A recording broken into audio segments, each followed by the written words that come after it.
Now I would like to introduce Mr. Michael Johnston on behalf of the Defense Counsel Association of Ottawa. The floor is yours, Mr. Johnston. Thank you, sir. The history of liberty has largely been a history of observing procedural safeguards. Peremptory challenges have been a procedural safeguard for the accused since at least 1305. The use of rotating triers to determine the truth of a challenge significantly predates Confederation. Both of these procedures are important to ensure that an accused has confidence in the independence and the impartiality of the petite jury who will determine their fate. Eliminating these safeguards removes the small but important and manifest role the accused has in selecting their jury. But it will also infect their confidence in the fairness of the proceedings. Trial by jury is also an important check or balance on the government. The Law Reform Commission of this country described it as a bulwark against the oppressive machinations of the state. By removing procedures that exist as a check or balance on the actions of the state, you are undermining to a certain extent the very spirit of this institution that has matured over 1,000 years. I'm not suggesting that trial by jury as it currently is instituted is perfect, but it requires a nonpartisan, evidence-based understanding before we presume to simply change it. And that is our concern that Bill C-75 seeks to remove these important procedural safeguards without such a study. I respectfully submit that criminal procedure is too important and too nuanced to be subjected to simply the vicissitudes and the partisanship of the political process.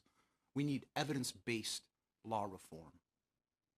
The last time, importantly, peremptory challenges were studied by the Law Reform Commission in this country. You'll find at page 8 of my brief that was submitted to the House of Commons that the Law Reform Commission found the importance of peremptory challenges lie in the appearance of justice being done, giving the accused some small say in determining who the jury will be. The Supreme Court of Canada in Regina and Charette in 1991, the same year the Manitoba Aboriginal Inquiry Report was released recommending the elimination of peremptory challenges, spoke about at least 3 benefits to the peremptory challenge. And I just want to pause and say there is the potential for discriminatory use of peremptory challenges. That's one vice. But what about all the virtues? Right? You don't throw the baby out with the bathwater. Can't we find some way to preserve the benefits and mitigate the damages? That's exactly why Justice Iacobucci, or the Honorable Frank Iacobucci, I would respectfully submit, when he studied this matter in 2013 in his First Nations report on, or the First Nations representations on Ontario juries, did not recommend their eradication with the greatest of respect. You'll see at tab number 1 of the Book of Authorities that I've submitted what Recommendation 15 really says. Specifically, the Ministry of the Attorney General discussed with the Implementation Committee the advisability of recommending to the Attorney General of Canada an amendment to the Criminal Code that would prevent the use of peremptory challenges to discriminate against First Nations peoples serving on juries. He then goes on to reference the U.S. practice, which is what's called a Batson challenge. So importantly, that's not what the Honorable Frank Iacobucci recommended. And he does, in fairness, cite the Manitoba Inquiry Report of 1991. But I want to draw to this court's, or I'm sorry, to this Senate's attention that the report has to be understood contextually. That was written in 1991 when the Crown still had the power to stand by jurors. The Crown had the power to stand by 48 jurors in 1991 and have 4 peremptory challenges. So if you're going back and citing that report as somehow supporting this bill, I'm sorry, but that's cutting and pasting in a certain way that isn't actually appropriate. And significantly, with the greatest respect to Commissioner Sinclair as he then was, he appreciated how peremptory challenges inform the challenge for cause procedure. You can't just take this away and not understand that you're upsetting this other balance. So that's why when he recommended that if you eliminate peremptory challenges, he also suggested that you overhaul the challenge for cause procedure such that you would actually have something more akin to an American-style voir dire where you're now questioning each juror. Now, that's obviously going to increase the amount of time in the selection of juries, and I'm not fundamentally opposed to it, but simply to point out that if you're trying to quote Commissioner Sinclair in 1991 as somehow being supportive of what's happening in Bill C-75, that's just taking peremptory challenges and doing nothing significant or substantive in terms of challenge for cause, I would suggest to you that that's problematic. Importantly, there is a suggestion to change the challenge for cause, but it's not substantive. It's procedural, and it's fundamentally problematic because the use of rotating triers to determine the truth of a challenge, as I said, is an important procedural protection that ensures that the jury remains independent from the government. That's one of the fundamentals of trial by jury, ensuring that the petite jury that it's ultimately assembled stands independent from the government, so it's an independent fact-finding body. I've slightly deviated and I'm perhaps already out of time. I did just want to draw to this, I keep saying court, my apologies. There are 3 benefits according to the Supreme Court of Canada to peremptory challenges. If an accused does not have enough information to engage a challenge for cause but feels they ought to be excluded. Here's a real world example. When I pick a jury, I stand there with my client and the client is required to look at the person who is going to potentially try their case, a veneerman, or people refer to them as prospective jurors. Juror or veneerman look at the accused look at the veneerman. A lot of times these people won't even look at my client in the face. Right? I'm sorry, but before any evidence has been called, a person won't even look at your client in the face. That person is going to have a sense that perhaps they won't get a fair trial from that juror. A peremptory challenge then gives them the opportunity to remove in that circumstance. The Supreme Court has recognized that. Peremptory challenges can also, in certain circumstances, produce a more representative jury, depending upon both the nature of the community and the accused. The Supreme Court has said that that is a fact. I know that Senator Sinclair, on May the 1st, in discussing this, perhaps found that wasn't necessarily something that occurs, but the Supreme Court says as much in 1991. It also says that challenges of this nature heighten the accused's perception that he has a benefit of a fairly selected tribunal. I mean, these are pretty important things, protecting people's procedural rights.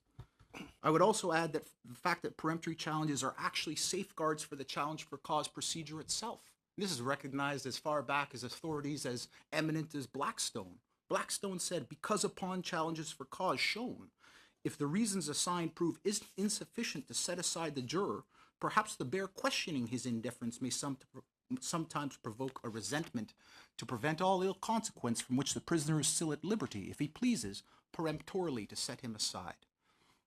I'm sorry if I've already gone over time. If you conclude, I was to invite you to conclude, Mr. Johnson. Yes, thank you, sir. I have submitted a written brief, and since that time I've tried to attach 10 different appendices responsive to some of the issues I've seen that have been discussed here in the Senate at the House of Commons. I would hope very much to be able to discuss any or all of those things, and I'm honored to be here. Thank you, sir. Mr. Johnston. Mr. Johnson, if I understood you correctly, you talked about the need. You talked about a law reform committee. Did I understand you correctly? Are you suggesting that there's that we need to have some type of system that will re-examine what the government has done? Its purpose will be to review more in depth the criminal system, not just the criminal justice system, but when you say based on evidence, I think that we have very clear evidence that there is discrimination against women in our current criminal justice system. Do you feel that some type of system or body, some type of law reform committee would be the appropriate way to go, as opposed to a bill like we have here? I'm not saying that that we need to reject it or accept it, but are you looking at a targeted operation on specific sections in the bill, and look at the comprehensive reason why we have gone ahead with what we've done? Translation to ensure that I comprehended the question properly.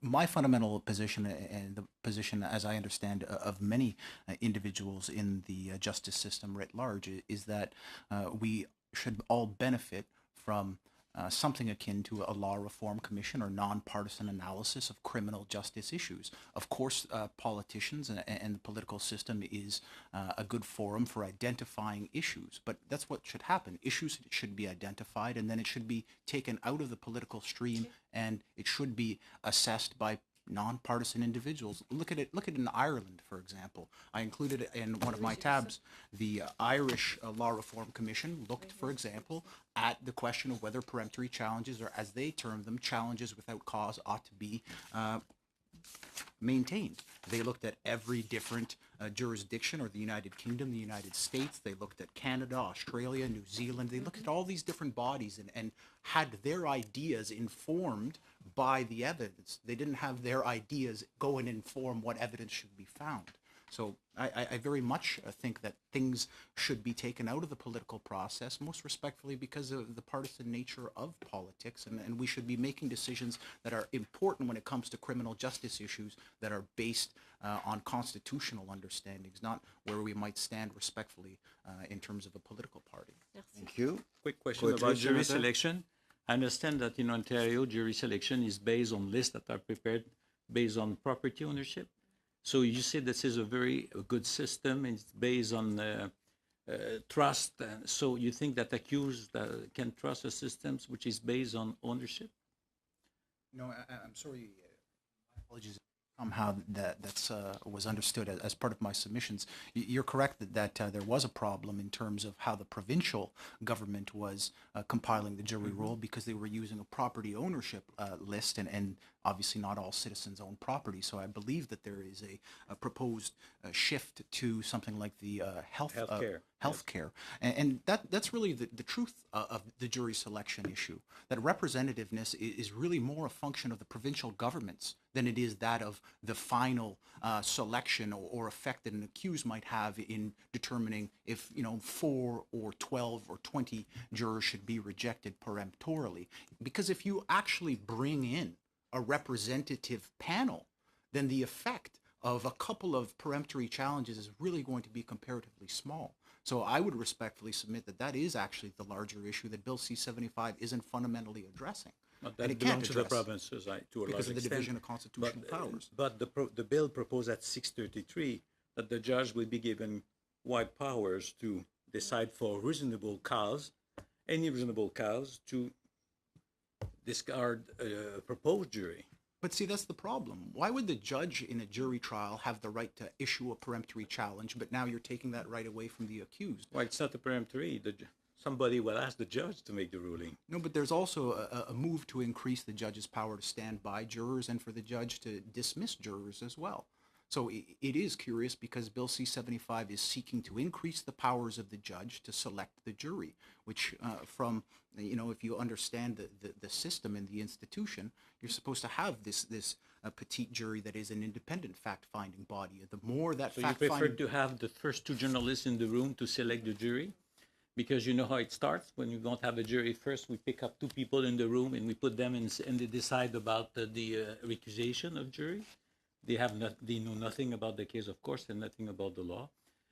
And so you trust they are better equipped to do that than the judges? Well, all they're deciding is whether or not they believe the prospective juror Veneerman. And ultimately, you entrust the jury to decide the facts at the end of the case as well. When instructed. But they're also instructed in these capacities, sir. So if you see at tab 7A of my materials, I provided the challenge for cause instructions that have been easily compiled by Mr. Justice Watt in what's called the Watt's Manual of Criminal Jury Instructions. It's a very simple procedure, and it's what's problematic, I would respectfully submit, because when I went and did some digging, it seems like the reason that they want to change the challenge for cause procedure is simply for judicial expediency. And I'd ask this body, or the Senate, to please look at tab 7, where the Ontario Court of Appeal talks about the importance of spreading the authority to decide the challenge for cause in this manner, as Section 642 guarantees that a variety of views and perspectives will be brought to bear on the fundamental question of how the jury is to be constituted.